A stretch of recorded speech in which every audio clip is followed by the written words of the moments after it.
kid, people have told me that I should live in a bubble.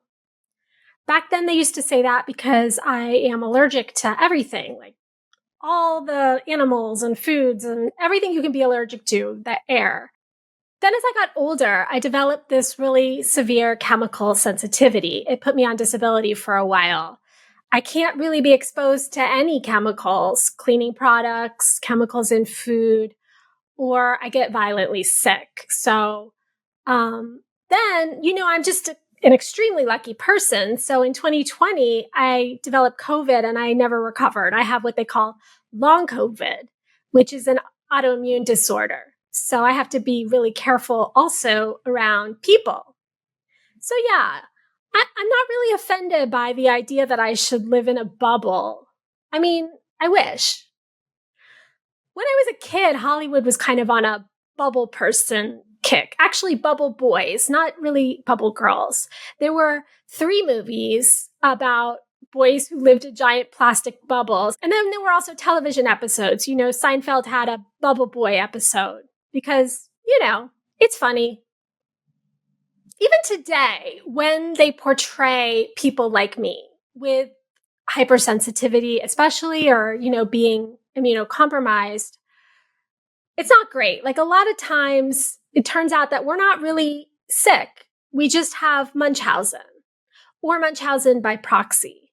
That's the plot of the movie Bubble Boy, actually.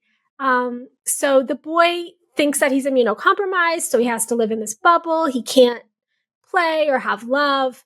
And then it turns out at the end, no, he's fine. No need for a bubble. His mother just wanted him to think that he was sick so that she could control him.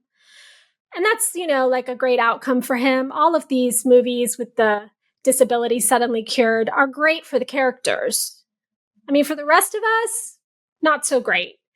It kind of contributes to people not believing us, I mean, if you got your information about medicine from Hollywood, and I honestly think most of my doctors do, you would think that there's not really an epidemic of chronic illness. The real problem is Munchausen's. On that, welcome to the Bubble People podcast. I'm going to be inviting guests each week to talk about being disabled and how the media portrays us.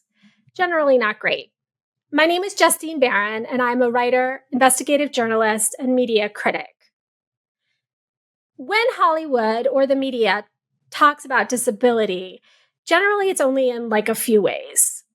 If we're lucky, we might get portrayed as villains, murderously attempting to destroy the world because, God forbid, we have to live with a disability.